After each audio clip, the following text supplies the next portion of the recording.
beyond belief. I will not believe it. He will not believe what's going to happen to him. It's beyond his worst nightmares. Sell one more record. If I go through with this, I win big time. I will get everything I want. There will be destroyed.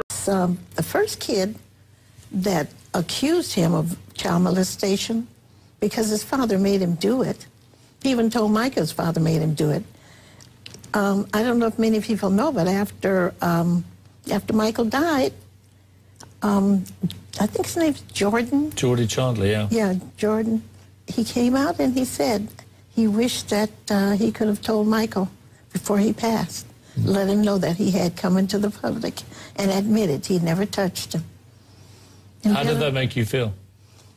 It made me feel good, but you know, I knew it all the time that Michael hadn't done anything because I knew he wouldn't do that. Since the prosecution heaped so many charges up on Jackson,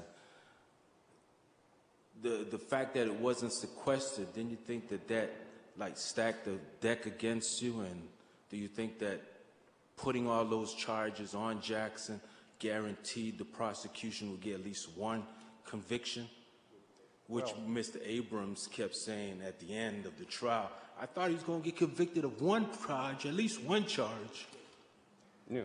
Well, first of all, and also the prior victim or alleged victim, the original victim, why didn't you try to force him to get on the stand and to break him down? Or could that have been done? Well, first of all, as I said before, I had great faith in the jury. It was more of an intuitive feeling than anything else. I didn't want them sequestered.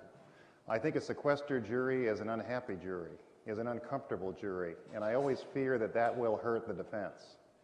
I also felt that they were a very stubbornly individualistic and very honorable group who would listen to the judge's instructions and avoid the media. And indeed, since the trial, they have all said that. They didn't know certain things were being said out there. They made a very, very strong effort not to watch TV, not to read the papers. So I put my trust in them in that regard. As far as loading up on charges, I think it clearly was a prosecutorial tactic where they really only wanted him convicted on one to get what they wanted. I always felt the conspiracy charge was bogus from day one, and we used it to help our side out. They had a conspiracy charge that Michael Jackson had organized a conspiracy to abduct children, falsely imprison a family, and to commit extortion. And I think the more the jury learned what kind of a person he is, the more absurd those charges became. I think the prosecution did it for a lot of reasons, some of them tactical and some of them strategic. I think, as I said before, they were hoping that if they just used these charges to dirty Jackson up any way possible, something would fall out in their favor.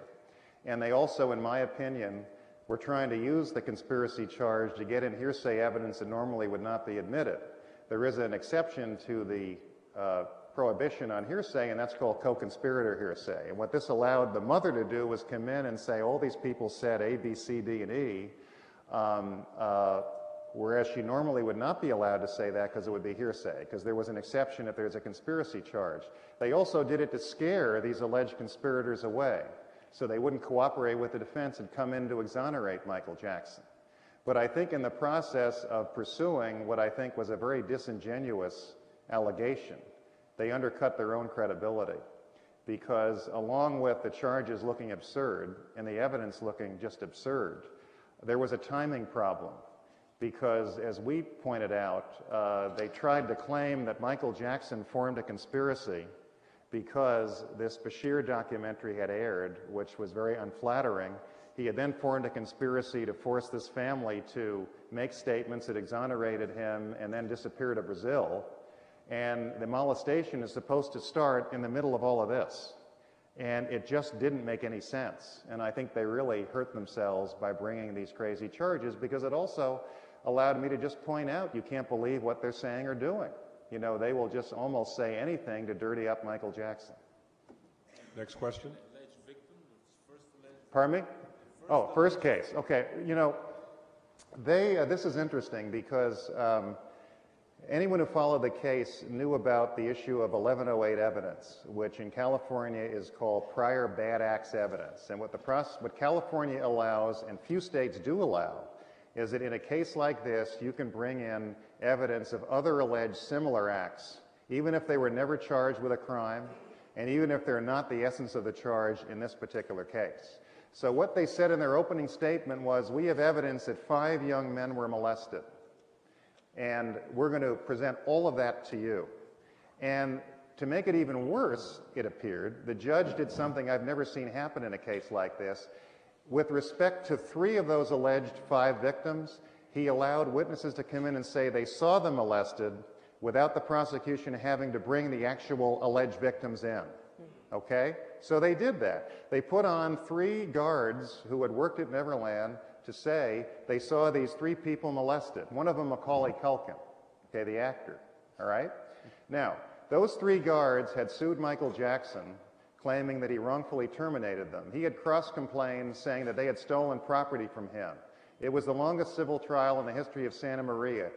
They lost their case. Jackson won his cross-complaint. He had a $1 million judgment against all of them. There were judicial findings of fraud against all of them. They had gone to the tabloids and sold stories, and the 3 people they say they saw molested, they were my first 3 witnesses. They came in and said they were never touched.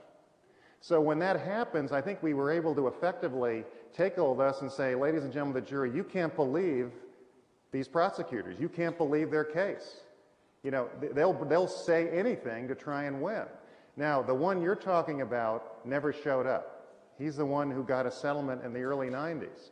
Now, my understanding is the prosecutors tried to get him to show up, and he wouldn't. If he had, I had witnesses who were going to come in and say he told them it never happened and that he would never talk to his parents again for what they made him say. And it turned out he had gone into court and gotten legal emancipation from his parents. His mother testified that she hadn't talked to him in 11 years. So, you know, there was a problem there as well. There was a 5th alleged victim who testified, who said that Michael Jackson had been playing with him and had gone too far and touched his testicles, and he needed 5 years of therapy after it. And during the first therapy session, the DA was present. And he also admitted he wanted money from him, and his mother wanted money from Jackson, and his mother went to a tabloid and sold the story as well. So you put all that together, and I submit that it helped us. Next question. The coverage, so let's ask about it. What's the relationship that you had with Michael Jackson? Had or have? I mean, it's kind Had of, both. you know, whatever. Let's go with had to Listen, have. no, he's a good friend of mine, and he still is. I mean, everything that's going on, I mean, it's unfortunate. It's an unfortunate situation for everyone involved, and you know. How did you first get to meet him? I first met him. He kind of called me randomly, like out of the blue. You're just kind of like, "Hi, it's Michael." And I was like, "Hey." And the thing is, This was after Home Alone? This is after Home Alone. I actually had met him before I was doing Nutcracker at Lincoln Center. I was playing Fritz, and he came backstage one day, and I actually met him very briefly. And he kind of recognized me because it was after I'd done Uncle Buck, and so he kind of mentioned something. And then he calls me up kind of out of the blue, and it's kind of just this weird random thing. And he was like, "Why don't you come over to my house?" And the thing is, I didn't react to him the way most people did. Most people were like, Michael Jackson. And, you know, I mean, he was a god to people. And to me, he was, you know, I knew he was a pop singer, but beyond that, you know, I wasn't one of the fans. I think that's one of the reasons why we connected, was the fact that, you know, believe me, I call him a jerk all the time. I call him a fathead and this and that, you know, and he gets it. Your brother knew him too? Yeah, no, we all did. I mean, he was, you know, a family friend. What happened at the house? That's what all these things that people you know, are that's concerned what's so about. weird, you know. What did happen? Nothing happened, you know. Nothing. I mean, nothing really. I mean, we played video games, you know. We you know, played it as Sleep an in the amusement bed? park. Well, the thing is with that whole thing is that, you know, they go, "Oh, you slept in the same bedroom as him." It's like, I don't think you understand. Michael Jackson's bedroom is 2 stories. And it has like 3 bathrooms and this and that. So when I slept in his bedroom, yeah, but you have to understand the whole scenario. And the thing is with Michael is that he's not very good at explaining himself, and he never really has been, because he's not a very social person. I mean, you're talking about someone who's been sheltered and sheltering himself also for the last like 30 years, or you know, and so he's not very good at communicating to people and not very good at conveying what he's actually trying to say to you. And so when he says something like that, you know, people, you know, he doesn't quite understand why people react the way that they do. Why do you think he likes young people so much? It's because it's the same reason why he liked me, was the fact that I didn't care who he was. That was the thing. I talked to him like he was a normal human being. And that's what, and kids do that to him, because he's not, I mean, he's Michael Jackson, the pop singer, but he's not the god of, the king of pop or anything like that. He's just, a guy who's actually very kid-like himself and wants to go out there and wants to play video games with you. Did your parents encourage it? They weren't against it. It wasn't like they encouraged it or like pushing me upon it. It was just kind of like I wanted to hang out with him, and they were fine with it. So what do you make of what he's going through now? Like I said, it's unfortunate, and it's a circus right now. You think it's a bad rap? I think so, yeah. I mean, listen, like, look what happened the first time this happened to him. If someone had done something like that to my kid, I wouldn't just settle for some money. I'd make sure the guy was in jail, and it just really goes to show. I mean, as soon as, they got the money and they ran, I mean, that's really what happened the first time. And so, I don't know, it's a little crazy, and I kind of have taken a step back from the whole thing, because it is a bit of a circus, and if the same thing was happening to me, I wouldn't want to drag him into it, and vice versa. So I try my best to keep a distance from it, but like I said, it's still a friend of mine. If they asked you to be a character witness, would you appear? I guess so, but I'd probably not. I mean, like I said, it's crazy, and I don't really want to be a part of it, But you like him? I like him, and he's a friend of mine. I'm not saying I wouldn't do something like that. It just hasn't been brought up to me, and I don't think he'd want me to either. Just because, like I said, if the same thing was happening to me, I wouldn't want him to be. What reaction has happened to you from all of this? What do you mean? I mean, people. Do people inquire of you a lot about it? Sometimes, yeah. I mean, people always have like their opinions, and they always, it's funny. I mean, people always talk to me about him because, I'm one of these people who will tell you anything about my life, really, to get me going, And so, yeah, I mean, I freely and openly talk about him and stuff like that. But overall, he's just a good friend of mine. But you wish him well? Yes, of course I do. Did you wash? He was an elected official, and I was, You wash your hands after shaking his hand? I mean, this guy literally falsified evidence, and it's on the record. And there's millions of Jackson fans hate Santa Barbara County. Yeah. See, I'm not aware of any of this, though, William. Oh, I know. This is way beyond your field. But I've always had good thoughts of Tom. I always thought he was a very honorable, good DA. I did too. So I'm not aware of any of this. Tom Snedden put some bad people in jail that needed to be in jail. I think he was a successful DA. Well, I know successful DAs that were crooks too, but this thing what he did to Michael Jackson was so beyond the pale of forgiveness. I have to say, and I know this won't make me popular with Gordy Auchincloss and Ron Zonin and that old bunch of DAs, and certainly not Dudley or Josh Lynn, but I believe Tom Snedden should be serving time in prison, and that's where he should be getting his. He'll have lots of money in his prison account getting his pension, but he should be in prison. You cannot falsify evidence and then just say, oh, we lost the case. No. He had that boy put his fingerprints on the magazine at the grand jury, and the reason we know that because the alert Tom Mesereau, the defense attorney, got the grand jury transcript. And one of the grand jurors said, shouldn't that boy be wearing gloves? Then after the grand jury, they sent it out for fingerprints analysis. So where did the boy get his fingerprint on the magazine when the boy testified he hadn't even been at Neverland for months when that magazine was published? Yet he claimed that was the magazine Michael Jackson gave him in bed. And Tom Snedden directed all that testimony.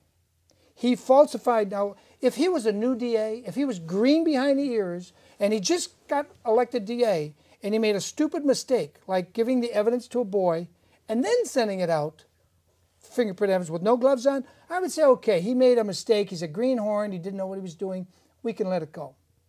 But 25 years? 25 years? That's like saying if we find 5 years from now that somebody in your office had been pilfering money one way or another, and we say, well, we're just going to forgive him because he worked so many years in the office, we're going to just let it go. Never. We would never forgive him. Well, neither should we forgive Tom Snedden. The man should be doing time in jail. And I look at the trial. But he should have the benefit of a trial. Of course he gets a trial. Of course he gets a trial. And we bring on the record, we bring the record from the Michael Jackson trial and say, here it is, jury, the man is guilty of sin. And we lay it out. We lay out the grand jury's transcript, and there it is. And put that Tom Snedden in prison. He needs to do some hard time. Just because you put bad guys, it's like saying if a cop stopped 10 bad guys from robbing Mr. Hagen's house, and every year these bad guys come to rob you, and the cops show up and they stop them. But 1 year... I'd be very happy. Of course you would be happy. But if the same cop came back one day and said, well, you know, I think I should rob Mr. Hagen, and he shoots Mr. Hagen and takes your money. Now I wouldn't be happy. Right, exactly. It's my point. That's exactly my point. Now do we say, well, the cop stopped all these bad guys for 10 years, so we'll just give him a free pass this one time. No, that's not the way it works. That's Ross turned to me after I said something to somebody. Said, well, don't you really think Michael is guilty? And I said to him, and it gave me a little pleasure. I said, Mr. Auchincloss, you prosecutors proved to me he was innocent of everything. With your lying witnesses that get caught, your bogus fingerprint evidence, and I started to go into this fingerprint evidence, and to me, nothing sticks in my mind so greatly is that day you put the little pointer pen light laser up on the calendar of the Barely Legal magazine after you had got Gavin at least 7, 8 times to say, yes, Michael gave me that magazine in the bed, and yes, I'd last been at Neverland and such a month. I forget, it was January, February, or March. And the date on it was October. And you made Gavin read the date. And then you asked him again, now when were you last at Neverland? And you say he gave you this words. Didn't that make a striking impression? I looked at the jury and they were like, the front row was going like rolling their eyes like, oh my God, can we do any, why is this going on? I mean, the jurors were rolling their eyes. How soon before that did you know? I mean, you must have been laying that trap for him. How soon before the trial started did you know that Tom Sneddon had physically given the magazine, the physical magazine, with no gloves on, and given it to Gavin Avizio in the grand jury indictment proceeding? How soon before that did you know? Well, my law firm partner and co-counsel, Susan Yu, she was the one that I worked through all the evidence with. We were the lead counsel in the case. Randy and Michael Jackson asked me to come to Florida, said they wanted Susan Yu and me to defend Michael as lead counsel. And she was the one that I primarily went through all the evidence with. Susan Yu is the most brilliant legal strategist I've ever met in my career. She's a tireless worker, she's brilliant, she's intuitive, and she doesn't leave a stone unturned. So we were going through all of this a number of months before the trial and fastened upon this issue. And it was one of many things, I think, that we revealed in that trial that showed that these witnesses were not telling the truth and were not to be believed. Oh, well, we've got the prosecutor caught in putting fingerprints of the child's fingerprints on a girly magazine. Yes. At the grand jury hearing. The magazine the boy said was exactly the magazine Michael gave him at Neverland Ranch, except the magazine hadn't been published yet when he was last at Neverland Ranch. So we now know Tom Sneddon had to or should have known that. So we have Tom Sneddon, the Santa Barbara district attorney of 25 years or more, planting evidence to hang Michael Jackson. Beyond that, we know his #1 investigator, Terrence Fraw, investigated this family, Janet's family and the 2 boys and the girls, and came back and said there's no criminality here on Michael's part. Right, because LA County passed on this That's right. They said, forget it. You're not going anywhere. Tom Sneddon still wasn't happy, so he put him somewhere else and took 2 inexperienced investigators and said, go get a warrant. Tom Sneddon personally went down to Beverly Hills in LA, digging around, trying to find people, and he then becomes subject to becoming a defense witness. When you took Michael on as a client, did anybody say this is going to be a very, very hard case to win? Or did you feel right from the beginning you could show the world? One of my closest friends told me, don't ever take the case. You can't win it. He's been and if he gets convicted, it's going to define the rest of your life and career. Everywhere you go in the world, they'll say he's the one that sent Michael Jackson to prison. And Susan and I talked about it, and we decided we're in there. Well, from my perspective,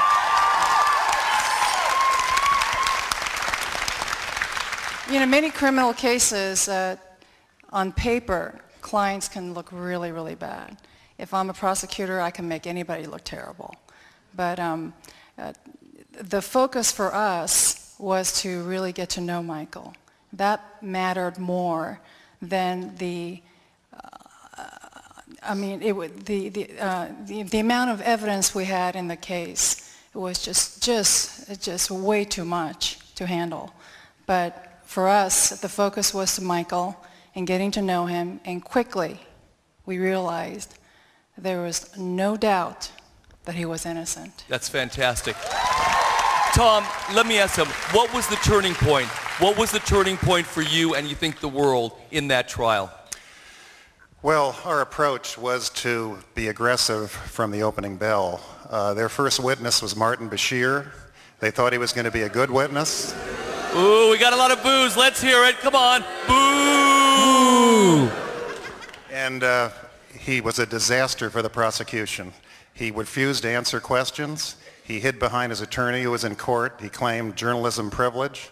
And we just kept going. I just kept asking him questions about Michael Jackson. Questions like, isn't it true he told you repeatedly he would never hurt a child under any circumstances, and he wouldn't answer the questions? And I would repeat it again and again. And I think it was a disastrous way for them to start their case. And I'll tell you something. One of the fans asked a question of me. What did you find so amazing when you did the research for this? Is that they sent 70 police cars, 70, not even for the Manson murders of Sharon Tate, did they send 70 police cars to the house where she was killed in. And what did they find? They found Playboy, which was a men's magazine, Penthouse, which was a men's magazine, no child porn, no pictures of nude kids, nothing. This man was such a bigot. I mean, I've never seen a man that's a bigger bigot than Mr. Tom Sneddon. And he thought because Michael Jackson, and it's true, because Michael Jackson was black, he wanted to take him down. And I think that was really such a terrible thing, because it doesn't matter what color, race you are, we're all people and we all live together. That's right. I'd like to add one thing about the various magazines that I think a lot of people don't know about, and that is Michael received so many books and magazines from all over the world. And a lot of the so-called Playboy magazines were magazines that he received from others, not that he went out and bought them. And so he had a huge library of all sorts of books, classical to children's books. I mean, he had a library that was bigger than a public library. And in addition to 70 sheriffs who went out to get Michael, the amount of evidence we had in this case was bigger than any huge federal case you can even get. And for us, handling Michael's case was handling like 100 cases all at once.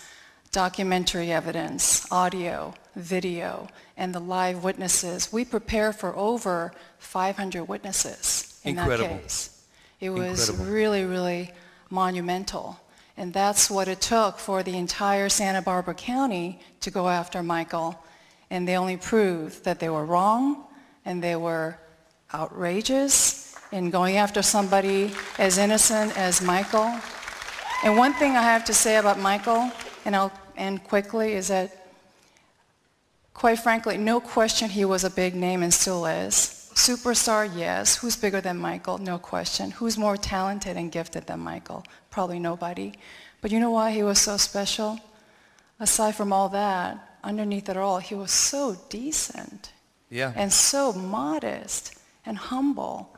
And a lot of celebrities you come across, they suffer from narcissism. They think they're entitled to everything. Or there are a lot of people, not just celebrities, but people with money, fame, or perceived money and fame. It's unfortunate people are that way, but you know, I wouldn't be sitting here and talking to you if Michael was a horrible person. Who cares if he was famous and big? If he was a jerk, not a nice person, but he really was a really, really nice, decent person. You're right. You're absolutely right. It didn't seem like there were ever any young girls there. I mean, we hear of children going to Neverland, but it all seems to be boys. False. Absolutely false. Women testify that they stayed in his room. And by the way, his room is a 2-story duplex, a huge duplex. That's what we call his room. Right. And women stayed there, mothers stayed there, parents stayed there, kids stayed there. And any time a child came up to him and said, we want to play in your room, which he has arcade games and that kind of thing, he always said, I want your parents here right now and I want their permission. And the parents were free to stay. And we had parents testify who did stay.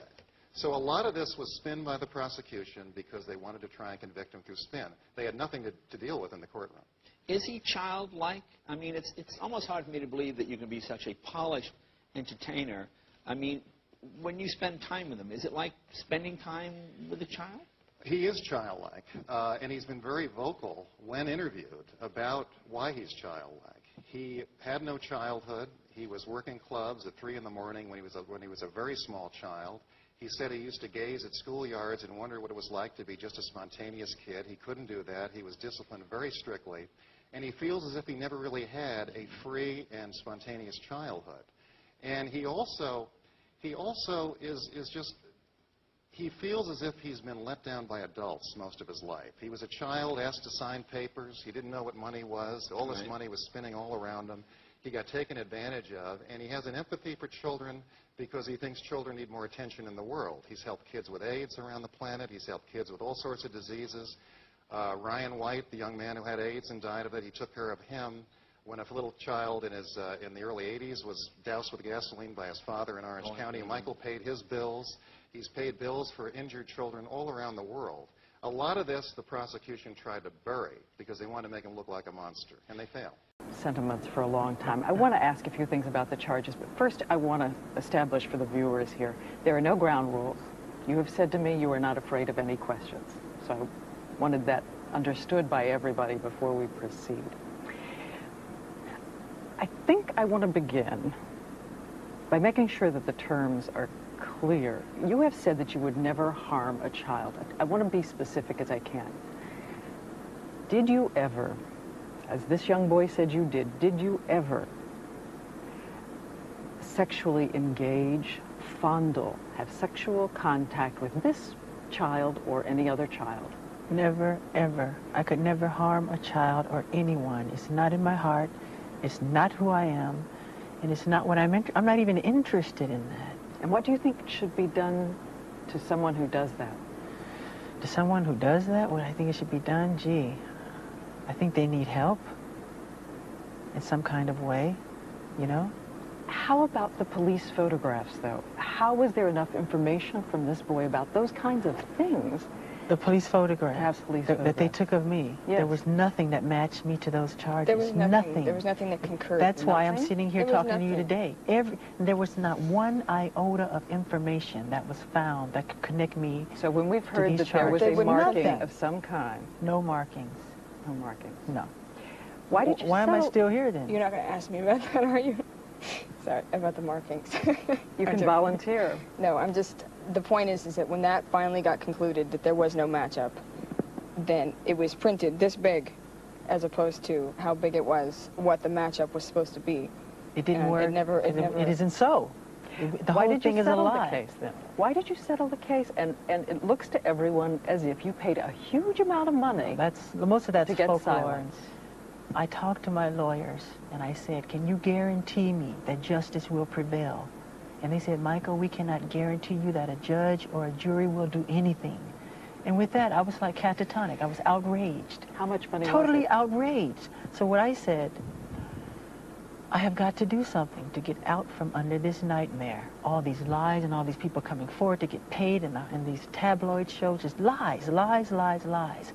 So what I did, we got together again with my advisors, and they advised me, it was hands down, a unanimous decision, resolve the case. This could be something that could go on for 7 years. How much We money said, was let's get it? it behind us.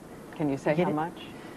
It's not what the tabloids have printed. It's not all this crazy, outlandish. No, it's not at all. I mean, the terms of the agreement are very confidential. He's been barred to discuss it.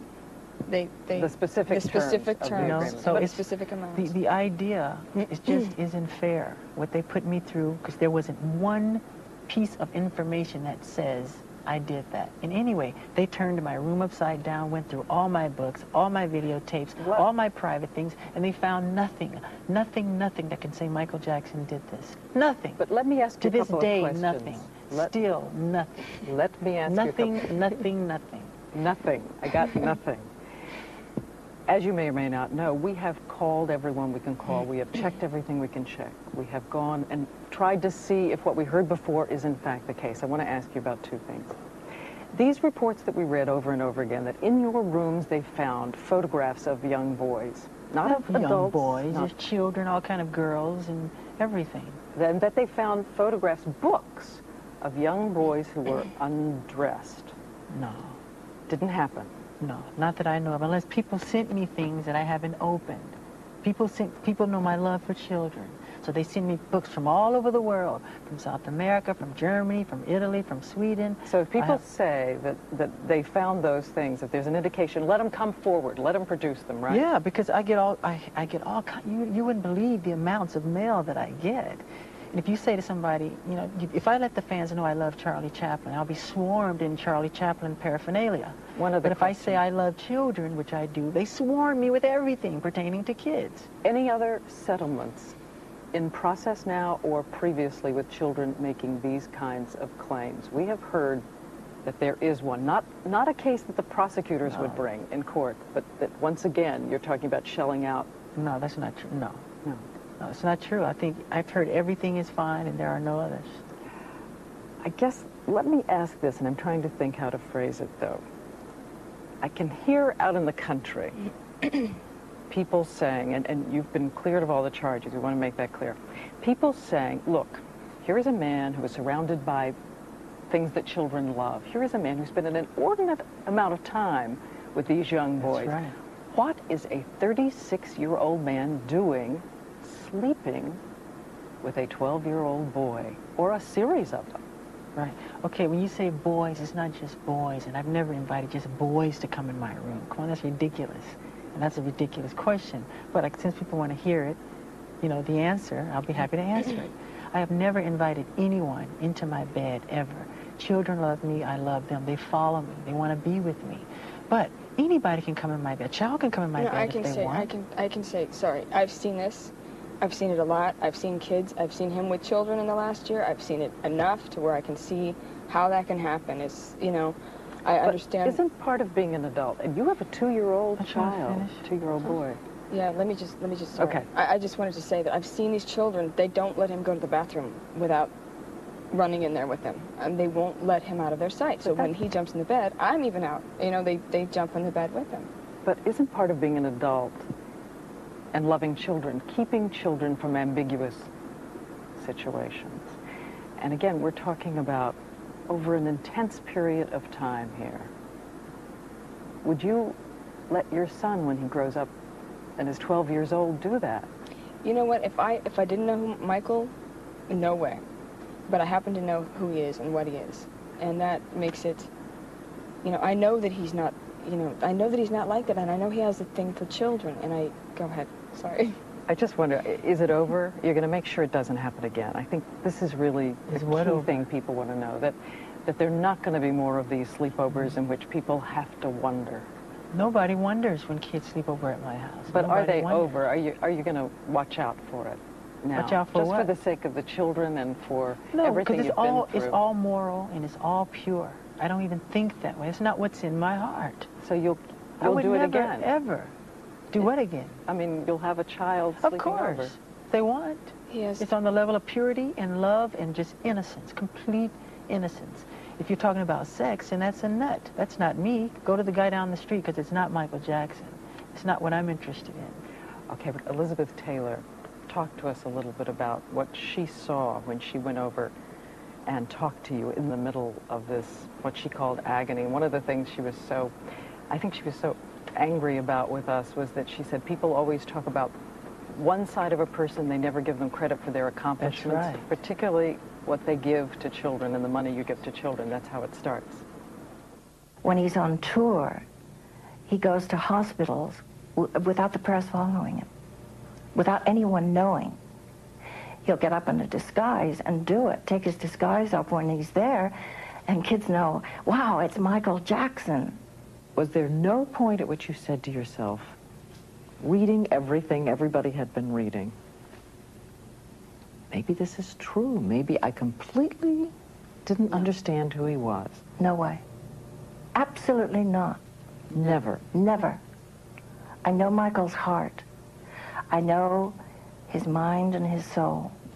I'm not that insensitive, especially to him or people I love. How did you decide to go to Singapore? He was my friend. He was alone. He was totally alone. And he just, he needed help. Nothing in the world could have hurt him more if it had been calculated. If they'd planned an assassination, they couldn't have done it any better. It almost broke his heart. She says she recognized a friend turning to painkillers for escape. He wasn't aware of what was happening. He was dulling his pain. But it really frightened me because I have been there. And I know how easy it is to get there when you're in mental or physical pain. And he knew right away that he had to deal with it too. Not right away. Not right away, but he knew. There were some reports during this period, Michael, that it was such agony for you that you were actually suicidal. Is that true? I was never suicidal. I love life too much to ever be suicidal. I'm resilient. I have rhinoceros skin. Never, ever suicidal. And I have to ask it again, even though it's an uncomfortable subject, but when you were on the show the first time, I think I asked you this, whether you had ever seen any inappropriate behavior between Michael Jackson and young children. Mm-hmm. Are you asking me again? I'm asking you again. The answer is absolutely not in any way. Mm-hmm. I did not see anything like that. 2005, Michael Jackson stood trial, accused of molesting a 13-year-old boy. After 5 months, Michael was found not guilty on all counts. So what I think was remarkable is that during the trial in 2005, you were in that courtroom every single day. Yes. What was that like for you? Well, it wasn't hard for me because it was my baby that was going on trial, and I know he was innocent. Mm-hmm. The hardest thing was the jury, would the jury believe it? Would they send him to jail? Mm-hmm. That was so hard. And I prayed for the truth. I said, if they only knew the truth, he would walk out of that courthouse. And it happened. Mm-hmm. But I can't talk. Isn't that awful how I can't talk about anything without crying because it's it was really a trying time. It was a trying time. For him and his life. That's how I felt. All his life he had to go through stuff like this, and they were just lying on him. Mm-hmm. So did you ever, for one instant, ever think that there was a possibility that he could be guilty of molesting a child? No, I never thought, because I knew he wouldn't. He loved children, and he was around children all the time, and that's the only way that these people, the ones out there that did it, they know who they are. I'm not calling any names. They know who they are. Mm-hmm. That's the only way they can make people believe that he did something, because he was around those children all the time. Mm-hmm. And Michael would always say, Mother, why are they accusing me of something I love the most? I'd rather slit my own wrist than to hurt a child. Mm-hmm. He would always say that. How was he during that time? When we look back at tapes of that time, he does seem, you know, at some points coming into the courtroom kind of out of it, like maybe he was on drugs, who knows whether he was on drugs. And you remember that day he came in what looked like his pajamas and all of that? Well, he came in his pajamas because he went to the hospital. He fell. He had fell because we got up before daybreak, and he fell, and so he had to be rushed to the hospital. And so we were going to be a little late. The judge said, if you don't get here within some time, that we're going to keep all the money that, I think it was like $3 million was his bail. And they were going to keep it all. Wasn't going to give it back to him. And so the lawyer called and told him, you get down here.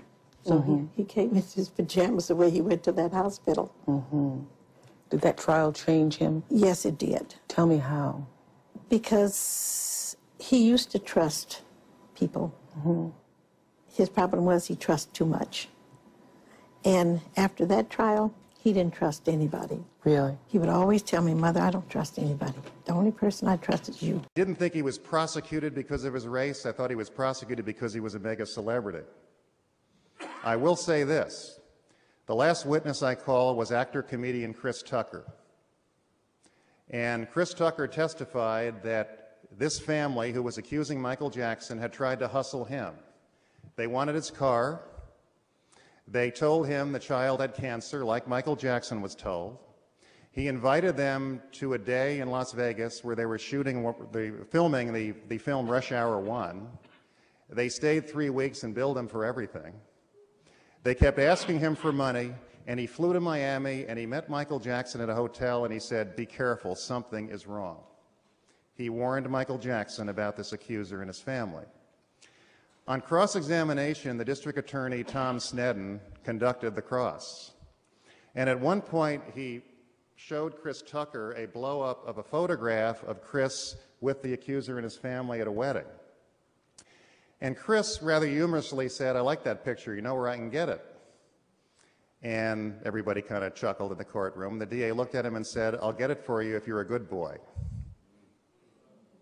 Now, the African-American community, as far as I can tell, and I was not watching the media all the time, I was working most of the time, I would take a break and channel surf to see what I could see, didn't pick up on this very much, and I was happy because again, coming back to my defense, my belief in what would work, I didn't want to raise issues of racism in this case. I looked at this jury, I felt this jury, I didn't think it would help us.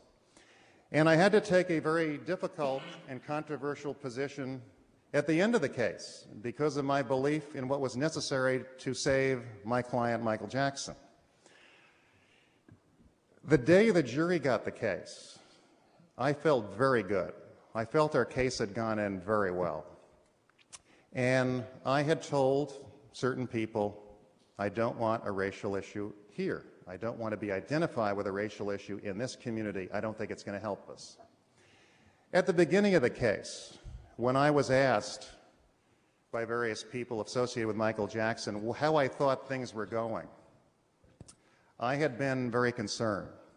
And let me sort of explain that this way. In November of 2003, Neverland was raided by 70 sheriffs. And I was called, I was driving back from Big Sur, California to Los Angeles. I had taken a vacation. I was asked if I would fly to Las Vegas to meet Michael Jackson, that he wanted me to represent him. Every day you wait, every day you try to raise money, I would imagine you believe that children are being abused by pedophiles in Hollywood. Absolutely. So why are you sitting down talking to me? Why aren't you sitting down with the police right now? I've told the police. In fact, if anybody wants to go back to 1993 when I was interviewed by the Santa Barbara Police Department, I sat there and I gave them the names. They're on record. They have all of this information, but they were scanning Michael Jackson. All they cared about was trying to find something on Michael Jackson. Who you said, by the way, did not abuse you. Who Michael was innocent, and that was what the interview was about with the police in 1993. I told them he is not that guy, and they said, well, maybe you just don't understand your friend. And I said, no, I know the difference between pedophiles and somebody who's not a pedophile because I've been molested. Here's the names. Go investigate. And let me push this forward. There are thousands of people in Hollywood who have this same information. Why is it all on me? Why is it if I don't release the names in the next 2 months, 6 months, or a year, I'm the bad guy? I'm the victim here. I'm the one who's been abused. I'm the one who's trying to come forward and do something about it. But hold on, please, I'm sorry. There are thousands of people out there, Matt, who have this information. Any one of those child actors that went to the teenage soda pop clubs with me when I was a kid know who those people are and the people who ran it. Anybody can go back through history and look at the teen magazines and say, what was the name of that venue they were all promoting and who ran that venue and who endorsed it? You've said you've had death. And you know all the controversy that followed him. What was it like watching your friend go through that? You know, it was, you know, it was horrible, you know what I mean? Because, you know this guy is great. You know he's got a heart of gold. And, you know that he wouldn't do any of those things that people were talking about. Later on, of course, after he died, a few of those people came forward and said, you know, it never happened. We didn't do anything. We was pressured by parents, by this or that, and they needed money real bad, and they figured that was the way to get at him. And there was people out in the press that actually came clean, but it's a little late. You know what I mean? Thanks a lot. You know what I mean? You put them through hell and. You know, even in the Martin Bashir documentary, he was pressuring you to try to divulge if anything that happened to you. Yeah, they're always trying to, put words in my mouth for trying, you know, make crazy stuff happen. You know, we just had the best times. You know, he's always been nothing but a great friend, not just to me, to my old Whether or not Michael Jackson's ownership of the Beatles let me say this. Does that influence the case, and whether or not Saddam should be given amnesty? Well, I can talk authoritatively about the first issue. The second one, I'm not an international lawyer, and I frankly don't know a lot of the details, except I have trouble believing anybody's going to give Saddam Hussein amnesty, but nevertheless. First question, Michael Jackson has been the greatest target for civil lawsuits I've ever experienced. He's literally been sued thousands of times by people he hasn't met, people he knows nothing about, and yes, there are people who would like to obtain his property, including his interest in the Beatles catalog, and their desire to obtain his assets would have been significantly enhanced if he had been convicted. He would have been disabled from defending cases. If he defended them, he would be walking into court a convicted felon and child molester or conspirator, whatever the conviction might have been. And I happen to fervently believe there were people who were waiting in the wings, hoping he would be convicted, so they would simply walk in and grab assets. Can I tell you definitively that people who want the catalog are in that group? No, I can't. All I can tell you is that he would have been substantially disabled from defending himself in any of these situations if he had been convicted. I had a jury consultant, and she did what jury consultants always do, and that is they conduct surveys and focus groups, and they obtain data and they correlate data. They'll get your age and your occupation and your political affiliation, your religion, your race, and they will associate it with various attitudinal issues, and they'll come up with a typical profile of what a pro-prosecution juror would be and what a pro-defense juror would be. And had I listened to that data, which the prosecution had as well, probably wouldn't have done as well. Because, among other things, that data said that women with kids are probably your worst jurors. It's a child molestation case. Mothers want to protect their children, and this is the worst kind of thing you can do. And frankly, women with kids were what I wanted. Because jury surveys, hard data, this kind of analysis is no substitute for your intuition, for your feelings about people, for your understanding about who your client is and who might be open to understanding your client, for your intuitions and your instincts about who might look at the prosecution witnesses and see through them if you really think you represent the truth, and I am convinced we did. And I said to myself, race is not going to be an issue in this case. Now, Michael and his family were concerned about no African Americans on the jury. We had one African American alternate who never made it to the actual panel. I was not concerned. The more I learned about the community, the more I learned about my case, the more I learned about the client, the more I sensed what I thought about this courthouse and what had happened in the past in this courthouse, the more I really thought we're going to get a fair shake. And I'll tell you something else. As I said before, I'd never tried a case in Santa Barbara County, but I learned that there's somewhat of an attitudinal split between the North County and the South County. As I said before, Santa Maria is in the North County, which is primarily blue-collar, working class, very conservative. The South County, thought to be more affluent and more liberal. You have the University of California at Santa Barbara in the South. You have the District Attorney's principal office in the South. There had been two bills I discovered introduced in the state legislature trying to get the North to secede from the South. And I said to myself, you know, this is Michael's community. He chose it. People like him. Let's position Michael and his community against this vindictive DA from the South. And I think it was effective, because I also learned that most people in that community thought the DA was on a vendetta to get Michael Jackson. He had convened a grand jury in the early 90s to try and get an indictment, and he had failed. The grand jury met for approximately 6 months and would not charge Michael Jackson with anything. And I have since spoken to someone who was on that grand jury quite recently from Los Angeles. She was on a Los Angeles grand jury that was convened at the same time, and they had real problems with these accusations, and real problems with a sense that people were trying to get money out of Michael Jackson by generating these charges. So he failed to get an indictment in the early 90s. In the mid-90s, the district attorney flew to Australia and Canada. They're the only countries I know that he went to. He may have gone to others, looking for victims of Michael Jackson. He failed. They told him to get lost. He didn't do anything to us. He had a website at the Sheriff's Department looking for information on Michael Jackson, and finally got the case that you know about because it was tried this year. And as Professor Ogletree said, 10 felony counts, not guilty, 4 lesser included misdemeanor counts, not guilty. Didn't even hang him on misdemeanors. The case, in my opinion, was a total fraud. It was an effort by unscrupulous prosecutors and police to do anything they could and say anything they could say to try and get a conviction on a single count.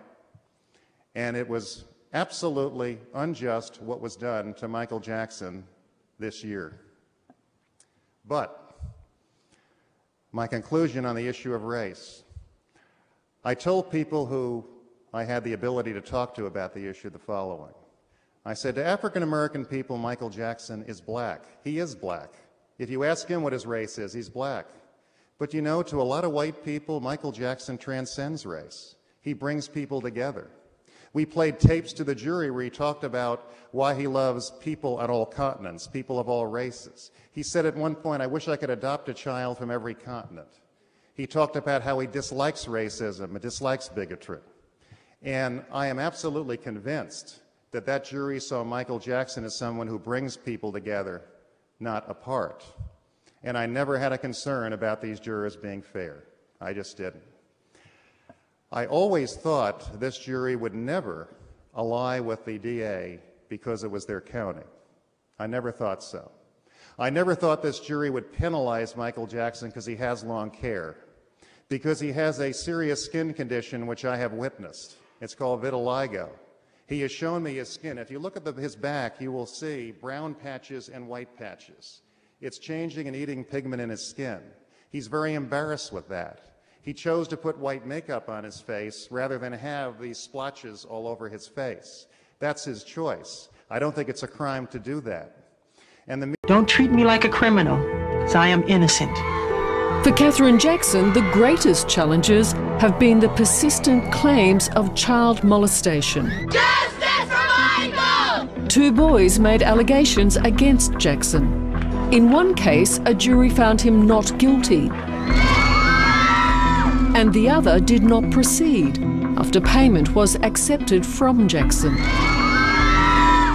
How did that impact the family? It was hard on me because I knew all the time Michael didn't do it. You had no doubt? I had no doubt. I knew he didn't do it. Did you ever ask him? I didn't have to. We talked about it all the time. We talked about things. Both families lied. Do you wish that Michael had not paid? I wish he had, and I told him. As a mother, that makes you angry, doesn't it? Yes, it does make me angry, because he looked guilty. But the allegations keep coming. Australian Wade Robson, a former friend and one-time defender of Jackson, is now claiming he too was molested. From 7 years old, from day one of the abuse, Michael told me that we loved each other and that this was love, that this was an expression of our love. And then you'd follow that up with, but if you ever tell anyone what we're doing, both of our lives and our careers will be over. How do you feel about Wade Robson then? Wade Robson is lying through his teeth, and he know it. And anybody can say it that know Michael. Wade knows better. Wade just wants money. He knows better. He's from Australia, isn't he? Yes, he is. Yeah, he knows he's lying. For his mother, there's been little relief from the devastation of losing her son. A loss also felt very deeply by Michael's daughter, Paris. And I just wanted to say I love him so much. It is... I don't know, probably nobody's ever sued you. But when you are sued, it is on you to prove. They don't have to prove their charge. You have to prove it. It's costly and it's a pain in the butt. Right. And so sometimes, it's just easier to give them what they want and they'll go away. Sometimes it backfires for people. You know, you give them what they want, and then they come back 4 years later. Then you learn how to say, you know what, I'm giving you this, that's it. But I've had this experience. I know why people have to do about it. You have to, at some point, like, decide, you know, your gut instincts, but we have to trust our judicial system, you know, to the extent that it's doing the job that it needs to. So, and I think it's also different after someone has passed. I mean, I think that we, you know, there's a certain amount of respect. I do agree. Our troops, you know, over the course of the 4th of July weekend made incredible strides in Afghanistan. That was like a secondary note. I think that there were things that really did happen in the world that maybe should have taken precedent, but I do think the moment was deserved to him as a person for his passing. Also, too, you remember We Are the World. He and Lionel Richie wrote this song called We Are the World, which did an amazing job for all these people, brought attention to people all around the world and what they were going through. Still giving so to children. This man affected everybody all over the country, the world, the nation. So it's a lot of coverage brought on that. What is it, 20% of his money to charities that go to children. So, I mean, But, look, you know, I like to separate the art from the artist. I think that we have to, we can hold two thoughts at once in our head. So on the one hand, he's a great artist, very original, very, very important to American pop culture. On the other hand, he has some things that were strange about him. It's like Woody Allen is a great artist, and he has also. And Roman Polanski is a great director, and he has also. This is a man who, like, MTV, and artists are definitely not perfect. MTV, he made MTV what it was. They did not have African Americans on their channel until Michael Jackson's, was it Thriller, that came on. It could have still been like that. So he broke racial barriers. That's the artist that Joy's talking about. I don't even think that's the artist. He broke racial barriers. So you could say it was the artist. I think you could separate that. The artist who broke racial barriers. No, that's the man who broke racial barriers as well. Okay, well, let me talk about my friend for a second. My friend was Michael Jackson. He was at the very first audition I did for Color Purple. When I told you, I came out and Steven Spielberg had said there'd be just a couple of people to see, because Steven Spielberg asked me to come do my one-woman show, which I did on Broadway.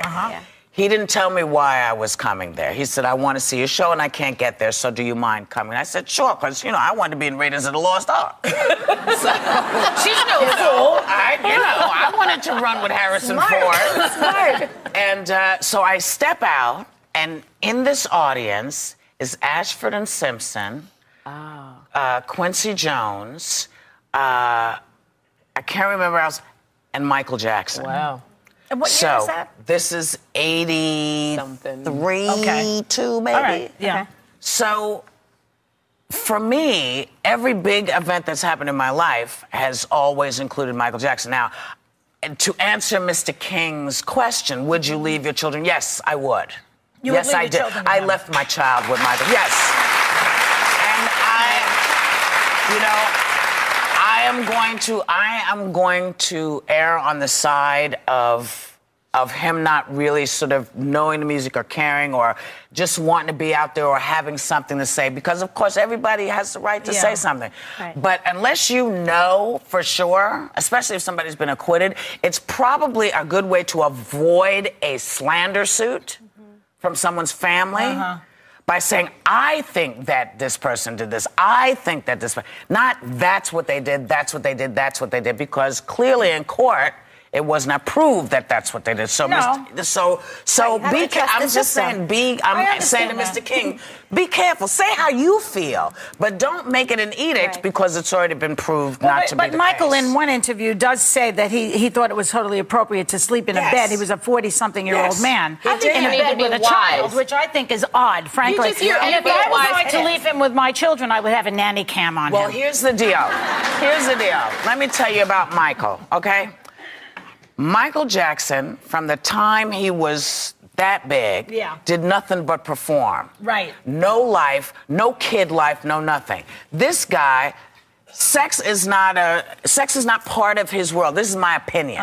I never believed that sex was part of Michael's world. So to him, hurting a child, he'd rather hurt an adult if he was going to hurt somebody. He would never hurt a child. This is the last person in the world, because to him, they were the only people that understood him. They were the only people. So I just wanted to put that out there, because Wherever he is, I hope he's dancing with Sinatra and everybody else. I think that there's another point to be made, not about him, but just about pedophilia in general. And that is that a lot of pedophiles say that they're not hurting the child, that they're just, that they're being kind to the child. Them back up. That is not the case, I do not believe, with Michael Jackson. Well, I do not believe he was a pedophile or any of those things. Acquitted versus inappropriate. As far as the case goes, I have to tell you, I've never seen so many witnesses provide so much salacious, disturbing testimony, and I've never seen so many witnesses crumble so quickly under cross-examination. I'll probably never see it again. I mean, it almost became a circus. People would get on that stand and say they'd seen the most horrific things on the planet. There would be just a heavy atmosphere in the courtroom, so you could almost cut the silence with a knife after they were finished, and on cross-examination, they would just splatter. Now, let me give you an example, just a general example of what I'm talking about. The prosecution introduced evidence that 5 young men had been molested, separate and apart from the accuser in the case. And all the pundits were saying, you know, this law in California is so harsh, so draconian, you can't survive it. You know, once that evidence of other similar acts comes in, you're dead, no matter what happened. Well, we started our case with 3 of those 5 young men who they claim were molested, and they all said, he never touched me. That's how we began our case, 3 of the 5. The 4th one never showed up. And if he had, I think we were armed pretty well to deal with him, and that's Larry Feldman's client. There are a lot of other issues that go into that case that I don't have time to talk about. But let's just say that I had a lot of information to go after him on, not to mention the profit motive. Why do you take money and not go to the police and prosecute? Particularly, you know, if you're a family member, do you prefer to take money instead of having police and prosecutors go after you criminally? What does that tell you about the situation? The 5th young man was a so-called youth pastor who claimed he'd been tickled by Michael Jackson outside of his genes and needed 5 years' worth of therapy to deal with his trauma. And by the way, he wanted millions of dollars, his mother wanted it, and his mother also sold story to the tabloids. So they're the 5 people that the prosecution claimed had been molested by Michael, separate and apart from this accuser. Okay? Now, by the way, again, you know, Ron feels very strongly about this. I do too. I do too. The man was innocent. Now, the accuser in this case, who Ron feels so highly about, and that's absolutely his privilege, in my opinion, I think we proved this, had assisted his mother in a false sexual harassment claim against JCPenney stores. He was a child who took a sworn deposition to support her claim that she'd been sexually attacked in a parking lot by security guards, and we proved it was completely, utterly bogus. We got the intake information at the police department. She didn't have a bruise on her body, a hair out of place, that she didn't need medical attention. She pops up a few weeks later with photographs showing all this bruising. And we had a paralegal from the law firm that represented her in the case who kept calling me in tears. She was just devastated about what to do. She said, this woman told me it never happened, and I'm afraid to lose my job. We had one of the lawyers from the firm testify. The privilege ended up waived. And he said that he had talked to this woman about these events. She said she was assaulted, never said sexually assaulted till her deposition. He said it was the first time she'd ever come up with that story. He was shocked.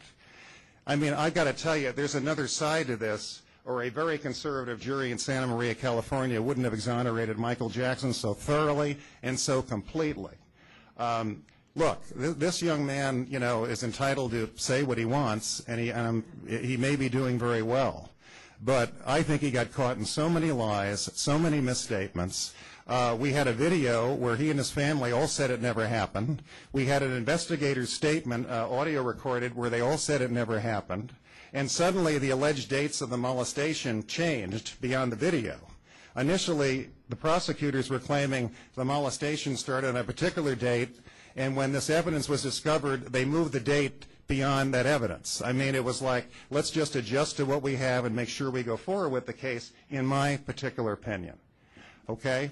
I know we're going to talk about jury selection, but I just have to tell you that this was a quick jury selection. Most people think in high-profile cases you're going to be there months investigating everybody's background. This was, I think, a day and a half, wasn't it, Judge? After hardship. Yeah, after hardships, a day and a half. I gave up half my peremptories and just took the panel, which seemed to shock some people. I mean, the goal is not to use your peremptories. The goal is to get the best panel you think you can get. That's what you're there to do. And we had a feeling that we had a panel that would be particularly fair. Now, there were some controversial decisions that were made in that process. I guess we're talking about jury selection later?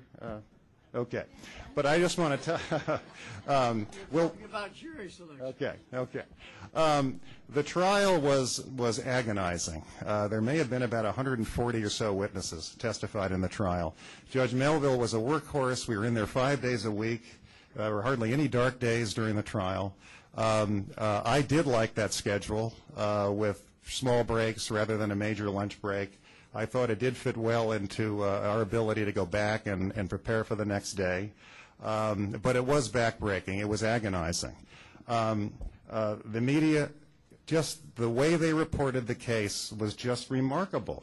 They would hear salacious testimony, and the reporters would run out and report it. They would not wait for the cross most of the time, or they'd want to ignore the cross. And it was just clearly their goal was ratings, revenue, which you would expect. They're nothing but businesses. And their goal was to see him go down. As far as client control, client efforts, I mean, this was the nicest client Susan and I have ever dealt with. I'll tell you that. He was extremely down to earth, very cooperative, very nice, never tried to get in our way. The problem was people around him. Poor Michael Jackson has always attracted just a large number of just very disingenuous types who would try to ingratiate themselves with him, try to make him think they were his friend, and then turn on him in some way. They were always nipping at our heels, lawyers always trying to get to him, always trying to criticize what we were doing. That was sometimes I felt I was more at war with my own camp than anyone else, because you just never knew who was going to get to Neverland through who to try and convince him that things were going wrong and they're needed. What happens with celebrities so often is this, people want to be around them, and they try to create a need for themselves. What they try to do is keep the celebrity off balance, insecure, terrified, scared. They create their need, and they don't want that need to be fulfilled or they won't be needed anymore. So basically they're constantly trying to get their 2 cents in to keep the celebrity off balance, scared, and create a reason why they should be there. And Michael was probably the biggest target of that I've ever seen. The first prosecution witness was Mr. Bashir. I thought he was a disaster for the prosecution. He was asserting the journalistic privilege. He wouldn't answer just basic questions that couldn't possibly hurt him in any shape or form if he was willing to answer them, and he just wouldn't. And basically what I did was I decided, as I think most good cross-examiners do, to tell my story through my questions. And I kept asking him long-winded questions about, isn't it true, Michael Jackson told you he never touched any child sexually, never would do that, blah, blah, blah. And he would assert the privilege, and then I would ask my next question, and I would tell my story, and I would recite my facts. Isn't it true? When you confronted Michael Jackson with A, B, C, D, and E, he told you he would never, ever do anything like that. And isn't it true that you told him he was a wonderful parent, et cetera, and on and on and on. A lot of people around the country that I talked to were surprised that the prosecution was able to play his documentary.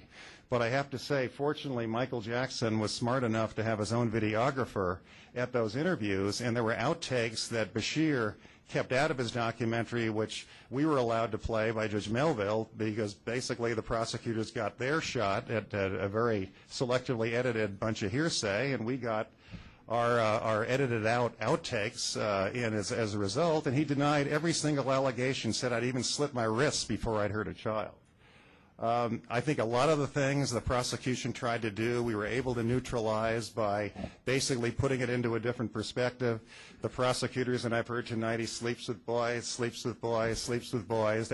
Well, we showed he sleeps with mothers, he sleeps with sisters, he sleeps with all kinds of people because they wanted to sack out in his room, which was about as big as his building. I mean, there was the prosecution were out to get him in the best way they could. I understand that. But I think the person they chose as the victim, as the accuser, and particularly that person's family, were really a disaster for them. They brought a conspiracy charge that Michael Jackson had masterminded a criminal conspiracy to abduct children, commit extortion, and falsely imprison a family. Michael Jackson couldn't even imagine such behavior, let alone orchestrate it. And what that charge did for them, and I can't get in the minds of the prosecutors, but here's what I think they were doing. That allowed the mother, who was really the linchpin of a lot of their case, to bring in co-conspirator hearsay under the exception. It allowed them to intimidate witnesses who were at Neverland because they were fearful they would be indicted as conspirators. Great conspiracy here. The only person they charged was Michael Jackson. Everyone else is unindicted. She brings the hearsay testimony in. The witnesses who can refute it are terrified to come to court for fear they'll be indicted, so they lawyer up. And plus, it makes Michael Jackson look like this mafioso-type guru, which he's not even capable of being. Not even capable of being. But at any rate, the trial went forward. There were just tons of surprises. I mean, I think Judge Melville will agree this probably had more crazy things in the courtroom than we ever expected, correct?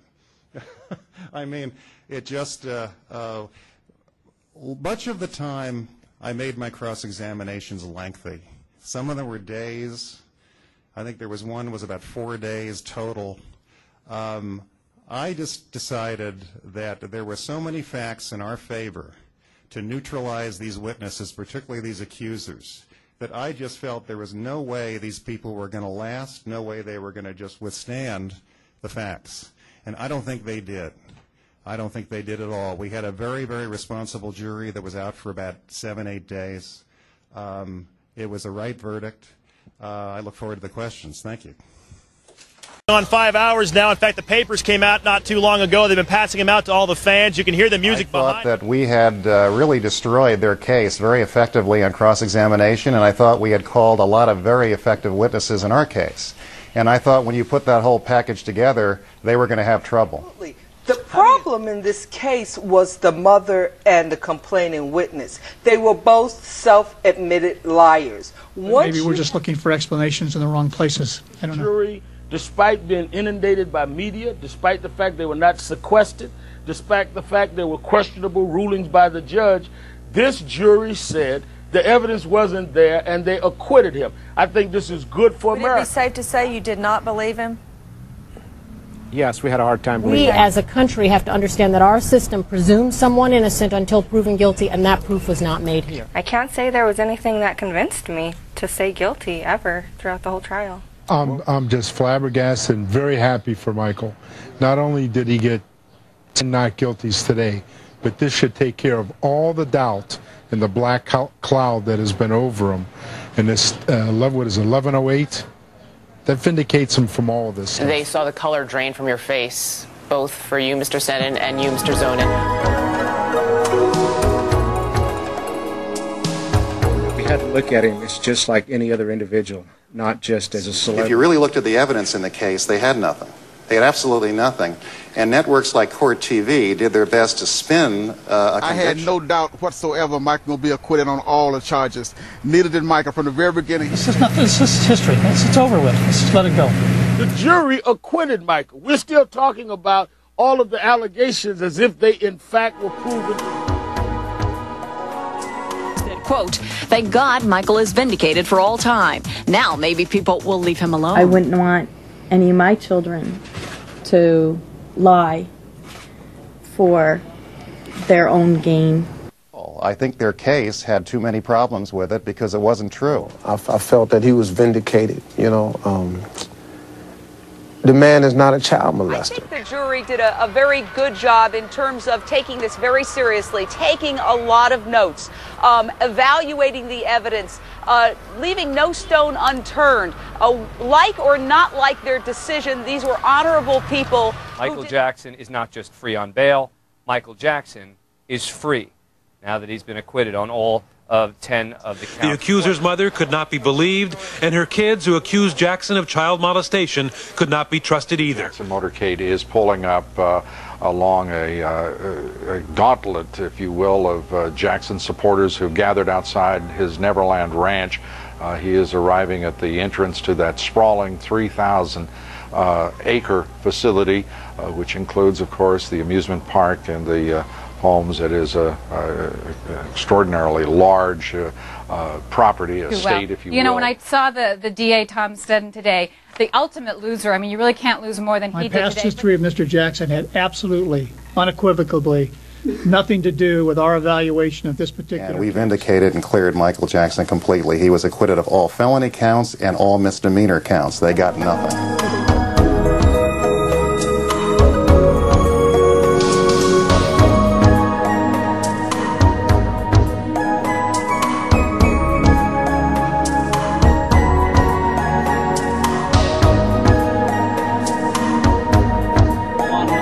Time and acquitted of all the charges against him. He's someone else, just like anyone else who deserves a fair trial. You just can't build a case on a foundation as weak as these. These witnesses lacked utter credibility. I think it's a great day for the system. I think the system worked, and reasonable doubt means something, and these jurors understood that. I have a lot of faith in this system. All right, this is the moment those fans have waited for. They have come to this courthouse and passing these out to the people that have assembled here, and people are still coming. Not too much of a surprise. The party has begun here.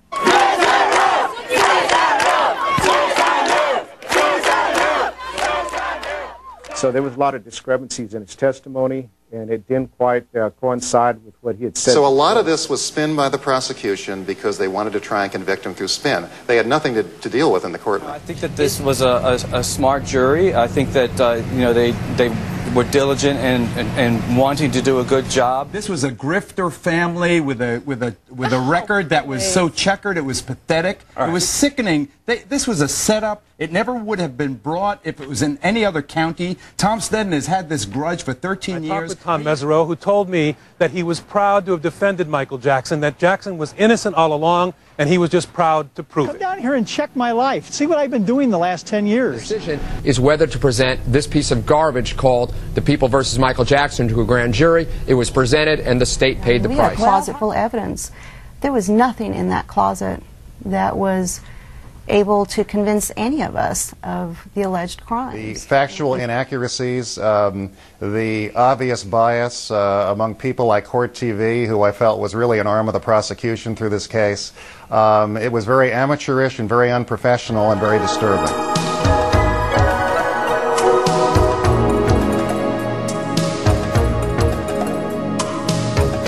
And he failed. Tom Steadden should be impeached. Tom Steadden has wasted. He has squandered the money of the people. How many real criminals have gotten off during the time that he has been after Michael Jackson in this witch hunt? How many violent felons have gotten off? You heard yesterday the words that no prosecutor ever wants to hear, and you heard them 10 times. Not guilty, not guilty. You wake up to this headline this morning. Nothing. I went in there with the courage to convict a celebrity because I really believe in doing what's right. And witness after witness, I was more convinced of the innocence because of the motivations of financial gain and revenge. It was just amazing the way it was laid out. Australia at one point in the mid-90s to try and find an alleged victim, and the person said, take a hike, get out of here, you know. He had a website at the Sheriff's Department to try and see if he could find witnesses to build a case. It was like an open casting call on Michael Jackson. And the best they could come up with was this family that we thoroughly discredited from A to Z. From A to Z. I mean, that's a grace. He's guilty, or rather, he's guilty. Those who are competing for making the newsroom case for Michael determined by inference or innuendo by jurors, race, no race, it doesn't matter. They all seem to do the right job. And once again, that's proven out. This is a non-African American jury. Right. No one can look back and say that this was another O.J. racially motivated verdict. He's a very, very honorable, decent person, and I thoroughly enjoyed representing him, and I consider him a friend. Michael, Joseph, Catherine, and the family, and Tom Mesereau and his staff, and I, and a lot of other people believed from day one that Michael would be acquitted across the board. I was convinced all along the jury would find him not guilty. I thought the prosecution's case was really ridiculous, and I thought they went to every absurd length they could to try and make something out of nothing. She looked at me and snapped her fingers a few times, and she says, you know how our culture is, and winks at me. I thought, no, that's not the way our culture is. The ranch is. The cars are now lined up a mile down this road. People are walking in. They're running in. We've seen flowers delivered. This is a case that smelled bad. And if it smells like you know what, then it is you know what. And that's what the jury said. Take Court TV, for example. In this particular case, in my opinion, they became a tabloid. They had their own agenda. They misstated the facts. They didn't understand the significance of what was going on in the courtroom, and that's why their major critics were stunned by the verdict. Justice has finally been served, and Mike's a free man. I could not be more impressed with this jury. Clearly, they did follow the judge's instructions. He thought it happened 3 times. No, it happened 4 times. And then, no, I think it happened once in the library, so that would have been 5 times. And then at the end of it, he says, no, he really never touched me at all. The jurors were extremely conscientious. I thought they were thoughtful, measured in their approach. I mean, in many ways, they're the model jury system. And this is one occasion when I personally felt I was glad the world was watching to see how hard these jurors Santa Maria Times, an extra, not guilty on all counts. Newsday, Michael Jackson acquitted, child molestation, other charges. Jurors, case wasn't there. You saw it, Boston Herald, like this headline too. Beat it. Chicago Sun-Times, straight ahead headline, not guilty. You know, it'd be nice if every client was as nice and comfortable to deal with as Michael Jackson. Believe me, he's a very down-to-earth, nice, kind-hearted person. He turned, he hugged each of his attorneys at that time, and of course his family at that point were all hugging each other. Michael is free. He's free like a bird, and he's always been innocent of all this. I'm ecstatic. It has been pure hell, Anderson. You just would not believe. He's a very, very kind, extremely sensitive, intuitive, very gentle. Cynical moment of tension when fanaticism erupted into euphoria.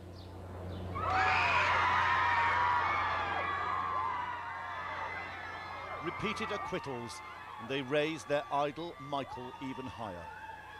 Jackson emerged from the courtroom, taking the steps of a dazed man on a walk he must surely have wondered he would ever be free to make.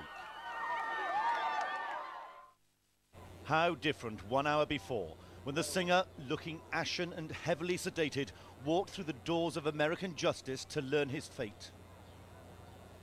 In the courtroom, there were painfully silent minutes, a heavy stillness, before the judge handed the 10 verdicts to the clerk to read.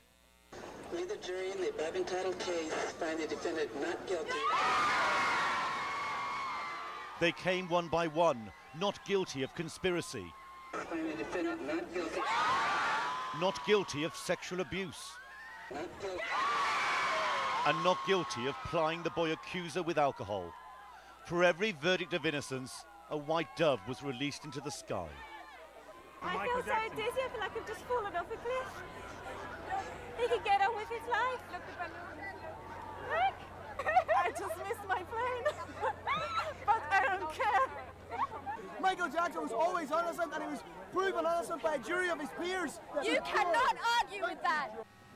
The Jackson cavalcade twisted its way out of the court compound, and soon the singer was on his way back to his Neverland ranch on the US freeway as a free man, leaving his lawyer to respond to the verdict. Justice was done. The man's innocent, he always was. The eyes of the world have been on this case. 2,200 members of the media reporting for 34 different countries, every day questioning the evidence, but now analysing the verdict. So what won it for Jackson, and what lost it for the prosecution? Correspondents and legal analysts may pore over the trial's outcome for months, if not years, but former Sheriff Jim Thomas believes it all came down to credibility. I think what won it for the Jackson was what lost it for the prosecution. Basically, I think that this jury did not like this family. And in particular, I don't think that they liked the mother of the accuser. When the jurors assembled for their press conference, it soon became clear they were not impressed by the testimony or attitude of Gavin's mother. What mother in her right mind would allow that to happen, or you know, just freely volunteer your child, you know, to sleep with someone, and not just so much Michael Jackson, but any person for that matter. I disliked it intensely when she snapped her fingers at us. That's when I thought, don't snap your fingers at me, lady. she didn't take her eyes off of us, so that was a very uncomfortable feeling. So had District Attorney Tom Snedden, the prosecutor, overestimated the credibility of his witnesses? The system I worked in for 37 years is that people come in and they're the victims of crime. We don't select our victims, and we don't select the families they come from.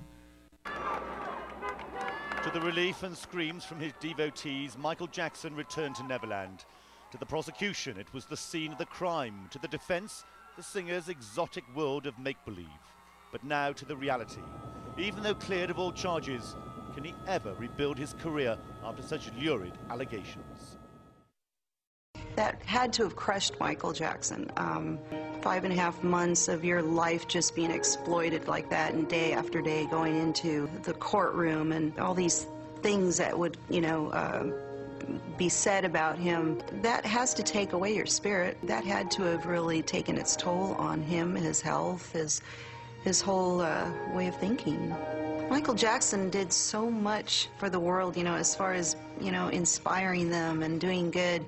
I don't understand how people can dislike him. I don't get it. Just because of accusations and false, thoughts of how he is because he has money or because, they think he's weird. So what, We're all weird in our own way.